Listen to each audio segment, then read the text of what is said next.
Hello, kia ora, I'm Philip Duncan. Thanks for joining us for our Thursday update, recorded on the 17th of July. Low pressure is around the North Island today, while we've got frosty conditions this morning around the South Island and once more again tonight and for the next couple of nights ahead. In fact, maybe even over the next week ahead, because there is a lot more high pressure coming back into the forecast. At the same time, big storm south of Australia. We've got another low forming north of New Zealand over the next week, so we're monitoring that one as well. But for now, low pressure moving over the North Island. The bright white you see here on the water vapour map is showing you the area most likely to producing rain and showers. The darker it gets, the less likely there is moisture in the atmosphere. So that's why we've had a frosty morning around the South Island, but you can see some thunderstorms, some wet weather that's been moving down the north. This makes more sense of what I've just shown you, because you can see very clearly the low pressure system over the top of the country and this very weak area of high pressure moving over the South Island. So there's a bit of cloud around in both the islands, but very frosty inland this morning, -5 to -7 we saw around about 7:30 this morning. So certainly some cold stuff around Otago and higher up into Canterbury. But behind all of this, more high pressure. And while there is a big storm developing south of Australia this weekend, this high pressure zone may well be the protecting force between us and that over the coming week. So I'll try and make sense of it all, but we'll kick off with the frost maps showing you once more tomorrow morning, Friday and Saturday morning, going further up into the North Island, Bay of Plenty, Gisborne area, Waikato, now getting some frosty weather. We haven't really seen a frost map this year as widespread as that one around the North Island. So we're actually properly getting into the winter weather as we go into the middle part of the season. So let's have a look at noon Friday. There is the low drifting away to the east. The polar blue line there, that is showing the colder airflow being sort of dredged up behind it where there is a southerly wind. So a little bit breezy at the top of New Zealand and maybe in the northeast of the North Island.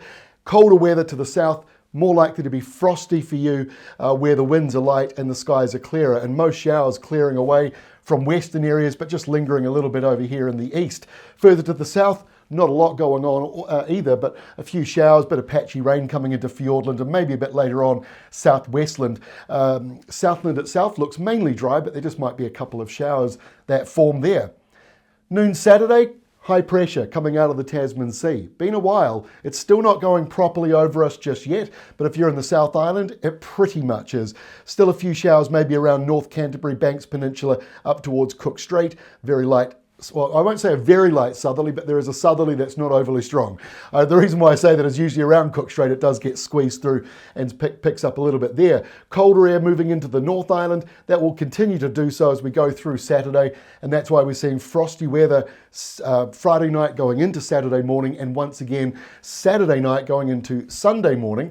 As you see here, by noon Sunday, that polar airflow coming right in over much of the North Island, and finally, high pressure, smack bang over the top of the South Island. So South Islanders, you've got a pretty settled weekend on the way.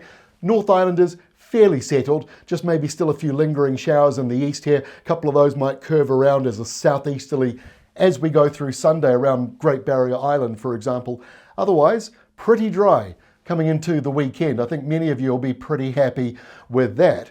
Maybe only a few farmers around Hawke's Bay that are still asking for some rain. Otherwise, most places are either wet or too wet. So here is noon Monday. High pressure, sort of, again, as I said yesterday, it's flirting with us. It's not really sitting over the top of New Zealand. There is a wee bit of high pressure to the east. Most of it is out to the west. Either way, though, that is protecting us from the stormy stuff developing over around Australia, moving around the south. The warmer airflow, well, slightly milder, moves into the North Island. The South Island still quite cold though on Monday. And by Tuesday, high pressure still parked out over the Tasman Sea, balloons out over the North Island. Most of the polar air is now being pushed southwards as we start to get a nor'wester out of Australia. You can see the storm there just on the edges of the screen there. That's the one affecting southern parts of Australia. Damaging winds are possible in that southeast corner on Tuesday of next week. So we'll get a little bit of that milder airflow coming into the South Island. That's why that blue line drops south. Some of you might see that circle there. It's kind of hard to explain, but basically it's showing you that the cold airflow that moved in over the weekend is still up in the atmosphere. And so think of it a wee bit as like the cold air as an iceberg. And the circle you see there is just sort of popping through into the upper atmosphere. The rest of the cold stuff's down on the surface level. So it'll still be a bit of a cold Tuesday morning when you wake up, but as the day goes on, not quite looking so bad. And obviously we've got this subtropical or tropical low pressure zone forming very close to Fiji and Vanuatu. For now, it doesn't look like a major storm, but I think it's worth monitoring because as it drops southwards, runs into the high pressure and the winds start to pick up. So that's why we'll keep an eye on that one next week. But for now, and this is quite a remarkable map next Wednesday, high pressure still not over the top of the country, but close enough to protect us. And it's pushing away these other low pressure zones. So the big storms south of Australia being pushed or kept sort of down there. And it's also holding up this low from directly coming through. For now anyway, as we go through the end of next week, this may still change. So we'll have to keep an eye on that one. But yeah, there's still a few moving parts to do with our weather forecast around the country as we go into next week. That is all from me for today. I'll see you again tomorrow, Friday, as we take a closer look at what is shaping up next week and of course the upcoming weekend. We'll see you then.